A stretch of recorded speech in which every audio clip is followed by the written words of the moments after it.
Hello! How is it going, everybody? Welcome back to what is another real big adventure, baby. Oh yeah, you see the bags are packed, the other one's over there, and we're about to head out to the airport and head somewhere real fun. Today, we are headed to the northernmost island of Japan, Hokkaido, to see some lavender fields, some other national parks, and a bunch of other stuff. I don't know. You'll just catch it along the way. Let's head out to the airport, baby. Let's go! Yes, ladies and gentlemen, boys and girls, you heard that right. Today we are off to Hokkaido, the northernmost island in the Japanese archipelago. This video is going to be more similar to my past Japan videos, where I'll have footage running in the background here and also give a small history lesson or explanation of the place we're at the same time. We recorded a whole lot this time, so this video may be a touch bit long, but who knows, we'll see. I'll try my best to keep it at a reasonable length. Anyway, let's go ahead and get started. So we started off by flying from Tokyo to Sapporo, the capital of Hokkaido, the 5th largest city in Japan, and the largest Japanese city north of Tokyo. Our adventure this time consists of 3 portions: Sapporo, Furano, and Asahikawa. But before we begin, I want to give you a short history lesson on Hokkaido itself. The island of Hokkaido is not actually connected to the main Japanese island of Honshu, but is instead separated by a strip of water known as the Tsugaru Strait. Because of this bit of separation, Hokkaido itself, while I think has always technically been within the Japanese border, was not actually culturally Japanese until the Meiji Restoration in 1869. Where the whole island was annexed and formally renamed Hokkaido from its original name, Ezo. While Japanese settlers have been on the island since the 1500s, Hokkaido was predominantly inhabited by the Ainu people, who had their own language and way of life. Because of the Ainu language's influence, many places in Hokkaido have relatively strange names and pronunciations in comparison to the rest of Japan. During the Meiji Restoration in the 1870s, the Ainu people were forced to assimilate into Japanese culture. As of today, there are roughly estimated to be around 11,000 Ainu people left in Hokkaido, but this number, cannot really be confirmed, as so many Ainu people have fully assimilated into Japanese culture that they no longer really know if they have Ainu roots or not. Anyway, that has very little to do with the video. I just thought it was an interesting bit of history to an island that most people know for its incredible skiing in the winter, and really not much else. Well, at least that was the case for me. So, as I didn't know that much about what there was to get up to in Hokkaido in the middle of the summer, I said, screw it, let's go. And so in the middle of July, we landed in Sapporo. We made it to Sapporo Station! Woo, first stop! Okay, let's go. So Sapporo actually has quite a few famous spots, and we're gonna go ahead and begin with the Odori Park in the middle of Sapporo. So Odori literally translates to big road, which is the equivalent of what Americans would call Main Street and what the British would call a high street. So Odori Park also has quite an interesting history, where it was actually used as a potato plantation in World War II, and then subsequently used to dump trash and snow afterwards, which I think is quite an interesting place to do something like that, because it's literally right in the middle of the city. But anyway, nowadays it is home to many famous events, most notably the Sapporo Snow Festival in February, but also the Sapporo Summer Festival in July. The Summer Festival was extremely lively, and due to how far north Hokkaido is, the temperatures weren't crazy hot. A major part of this summer festival that we found is how each portion of the park was transformed into a beer garden for each of the 4 major Japanese beer brands: Asahi, Kirin, Suntory, and of course, Sapporo. We ended up sitting here and drinking and eating for an entire afternoon, and it was absolutely incredible. The vibes were immaculate. We didn't actually spend the majority of our time this trip in Sapporo, and subsequently couldn't really see every part of this summer festival, but just spending one afternoon there was amazing, and I think I could have personally sat there for much longer, but that's just me. Anyway, I'm digressing. So while we're on the topic though of beer and Sapporo, we cannot just go ahead and forget Sapporo's namesake beer itself, Sapporo. Sapporo beer is one of Sapporo's greatest sources of pride, and the city is home to the Sapporo Beer Museum, where you can go learn about the history of Sapporo, try various kinds of Sapporo, and most importantly, eat at one of their 5 restaurants. There will be a food portion of this video later on, where we will go back and cover the signature dish that is eaten alongside Sapporo, so just hold on tight. For now, let's move on to Hokkaido's well-known, incredible nature, which we'll see much more of later on in this video. But one thing that's worth noting is that it's not actually necessary to leave Sapporo to see some of that beautiful nature. One example of this is the Ashiribetsu Falls, which is seen here and is located in the Takino Suzuran Park. Even the walk to get to the falls was extremely pretty, and the greens were out of this world.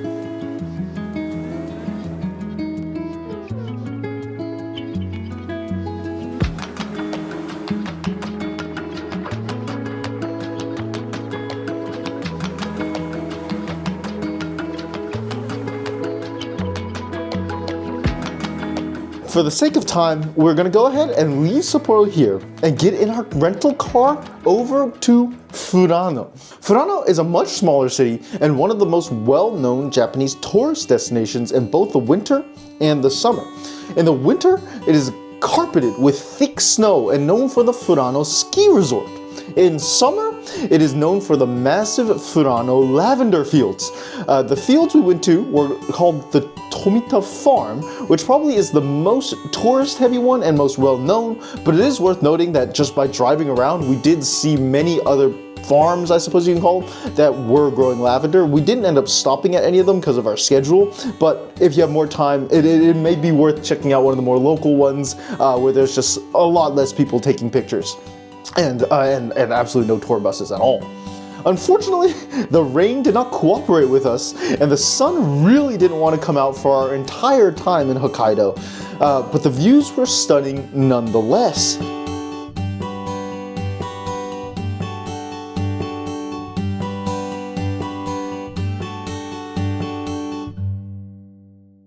Slightly north of Furano is another city named Biei, which is home to the Blue Pond, or Aoike. This pond is actually man-made to protect the town of Biei from volcanic mud flows after the 1988 eruption of Mount Tokachi. The water is so blue because there's actually accidentally the presence of aluminum hydroxide, so probably can't be drinking the water, and also the trees are super dead that are in it. But it is pretty, and pretty is all that matters.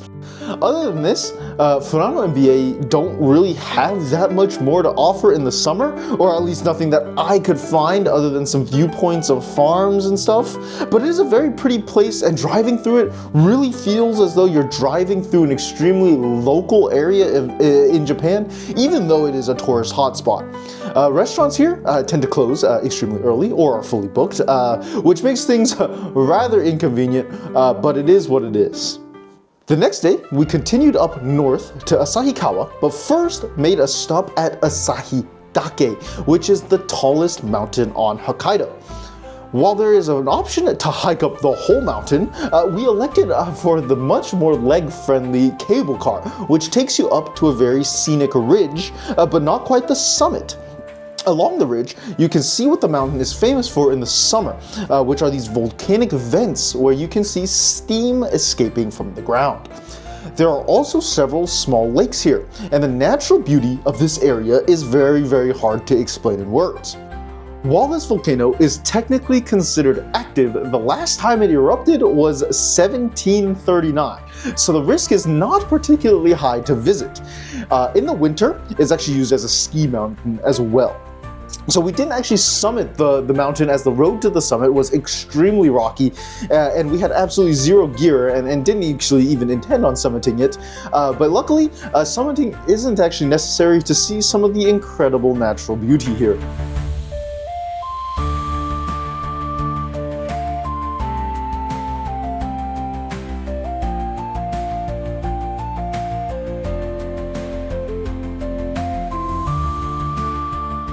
We then headed up to the second largest city in Hokkaido, Asahikawa. So there isn't actually all that much to do in the city, so I'm gonna go ahead and breeze over it real quickly here for the sake of time. But a couple highlights include the Otokoyama Sake Brewing Museum, where you can get free samples of Otokoyama and get hammered in the process. Hey, this is future Don here, and as I'm editing this, I'm realizing I have quite a few clips of us having an absolute banger of a time here at the Sake Brewery Museum thingy, and so I'm just gonna include these here before we move on to the other highlights. Okay, there are 3 dries. We have the medium dry, the dry, and the very dry. Which one do you want? Medium dry and very dry.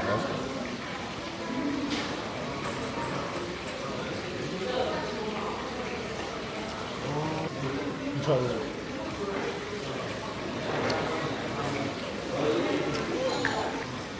one. I like the dry. Yeah, I like the dry. Okay. So now we are on to the paid testing. These are some very fancy sakes right here. So this one was this one won as some sort of award for being very good. So we're gonna try this and one more. I don't know what we're gonna try, but we're gonna try 2 of them. The medium one. Okay. So this one won the prize. Oh, just good. They gave us more because we paid. Won the prize, and this one is a medium dry. Right? Okay, go for it. Oh, very aromatic.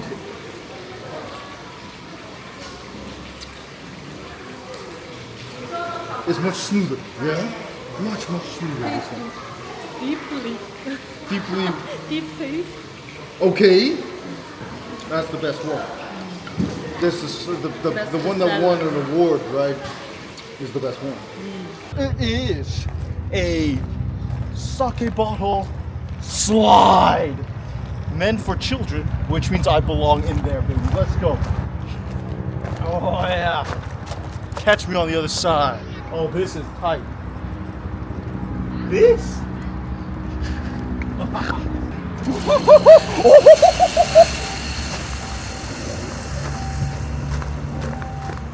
Amazing. Dude, it's some rollers. Amazing. So yeah, anyway, I thought those were some fun clips to include. Other highlights of Asahikawa do include things like the Heiwa Dori, which is Japan's first predominantly pedestrian shopping street, and the Asahikawa Zoo. We didn't go to the zoo because, well, quite frankly, we had no interest, but apparently it's very, very nice. And then the Heiwa Dori I didn't actually record, but it's just a bunch of restaurants on a street. But mainly why we came to Asahikawa was to see some of the beautiful nearby nature. So I'm going to throw it back to old Don here to talk about that. The next day, we went east of Asahikawa towards the Daizetsuzan National Park. We went whitewater rafting on the Ishikari River. So at the time we went, the river was a grade 2 river, and we had so much fun. We didn't actually book this like any kind of a private whitewater rafting tour or anything like that, but as you can see in some of these videos and pictures, we were the only 2 on the boat or raft, other than the instructor or the guy who knows what he's doing, whatever you want to call him. And yeah, that wasn't planned, but it looks like we were the only 2 who booked the time slot we did. And so subsequently we were able to go on this little adventure by ourselves, and it was incredible. And we got some amazing photos to boot. Yeah, the GoPro footage here can be a little scuffed from time to time because of the life jacket moving around and the GoPro itself moving around. But some footage is better than no footage, and this makes for some incredible memories. 1, 2, 1, 2, hold up, hold on, forward, 1, 2, 1, 2, we go. 2, 1, 2, 1, 2, and 2, 1, 1, Let's go! Wow. After we rafted, we decided to continue further east into the national park to the Songkyo Gorge. And I can assure you I am pronouncing that wrong. I've heard it a billion times, and for some reason my tongue simply cannot make the right noises. But you're just gonna have to bear with me. That's the only time I'm gonna say that in this whole video. So anyway, this gorge is home to some of the most incredible scenery I've seen in a long time. Just driving along was incredible. Unfortunately, once again, it was raining, but the sun did end up making some small appearances towards the later end of our day. But one good thing is that it meant that there were not many people at many of the famous places we ended up visiting. There are several waterfalls along the road through the national park, with the most famous ones being the Ryusei waterfalls and the Ginga waterfalls. We also stopped at some other famous places like Obako, seen here, to see some amazing natural structures. Just driving through here was a pleasure though, and I would recommend it to anybody. The mountains, the forests, the sheer rock faces and everything like that. Honestly, I've seen them before in other Asian countries, but they're very, very accessible here in Hokkaido as opposed to places in China where you have to go quite a bit out from a major city in order to see them. Or Korea, where you also have to do the same. And that pretty much wraps it up for the major activities that we did in Hokkaido across our 6 days. However, I have yet to cover the most important reason why anybody should travel, which is to eat some real good food. And let me tell you, Hokkaido is home to some real good food. Earlier, I mentioned a dish that is always companion to beer in Hokkaido, and that dish is none other than Genghis Khan. Not that Genghis Khan, this Genghis Khan, or to the Japanese, Genghis Khan. And so the reason why it's actually named Genghis Khan or Genghis Khan is because of how the dish is comprised mainly of lamb and mutton, grilled lamb and mutton to be precise. And the Mongolians are known to eat a lot of mutton and lamb. And so the Japanese were like, well, let's just name it after the Mongolians' most famous leader. And you know, more power to him. A simple name, easy to remember, and it is an absolutely delicious dish. We first ate this dish at the Kirin Beer Garden in Sapporo, and then once again in Asahikawa, and then lastly at the Sapporo Beer Museum's main restaurant, where we decided that we couldn't get enough of it. And then we ended up coming back again the next day to another restaurant in the Sapporo Beer Museum for even more. If you're lucky enough to get a reservation or find an empty slot at one of the Sapporo Beer Museum's restaurants, you can also indulge in a beer called Sapporo 5-Star, which is an exclusive beer to these restaurants. I compared it to the regular Sapporo, and ultimately the difference was immense. 5-Star was much easier and smoother to drink. Unfortunately, this beer cannot be purchased anywhere else, even in the museum itself outside of the restaurant, which I thought was very, very interesting. Another extremely famous dish in Hokkaido is known as soup curry, which may sound a little disgusting at first because curry is, regular curry is not supposed to have the consistency of soup, but because of how much more broth-like this curry is, it has a much lighter flavor and it allows for toppings to be more immersed in the flavor itself, creating this beautifully balanced dish. We had this dish twice in Asahikawa because it was just so good. There's an extremely famous soup curry restaurant in Sapporo as well, but unfortunately we didn't have time to go nor wait in the line that we saw that was well out the door. Hokkaido is also famous for its ramen, but I'm actually not a very big fan of ramen, which I know is a very sacrilegious view, but we went to this one ramen shop in Asahikawa that has been in business since 1947, currently run by the 3rd generation owner. I ordered their famous soy sauce ramen, featuring a very light yet salty broth and some great noodles. There's actually a whole ramen alley in Sapporo with a ton of ramen restaurants, all with their specialty ramens, but we didn't have the time, unfortunately, nor the stomach capacity to go and pay them a visit. Lastly, like much of the rest of Japan, Hokkaido is well known for its seafood scene. In Sapporo, there is a market known as the Nijo Market, which is home to many different types of seafood restaurants, including sushi, shellfish, and seafood donburi. You can also just go ahead and buy freshly caught seafood, particularly shellfish, at this market as well, along with souvenirs and other things like that. So most notably though, we were able to eat Sapporo's most famous shellfish, the king crab. And let me tell you, what we did was we went to this one restaurant where we were able to purchase a live king crab, and then they were able to steam it up for us where we devoured it on the spot. The crab was so extremely juicy and sweet and fresh, not to mention, and it was a wonderful experience. I'll go ahead and now leave the time lapses of every other place that we ate while we were in Hokkaido. We recorded, I think, every one except for 2. So every meal we had here was great, and there really were no bad dishes. There's just nothing much to explain about these other restaurants. They were usually more regular foods.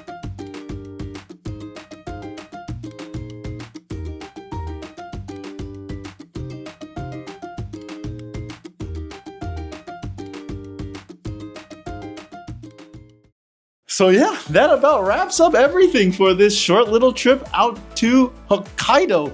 I had a whole lot of fun recording this one, editing and putting it all together. And thank you all so much for watching. And let me tell you, I got some real big adventures coming up to wrap out the rest of this year. And I'm so excited to take you all along on the ride. And I only got one thing to say about that. Let's go!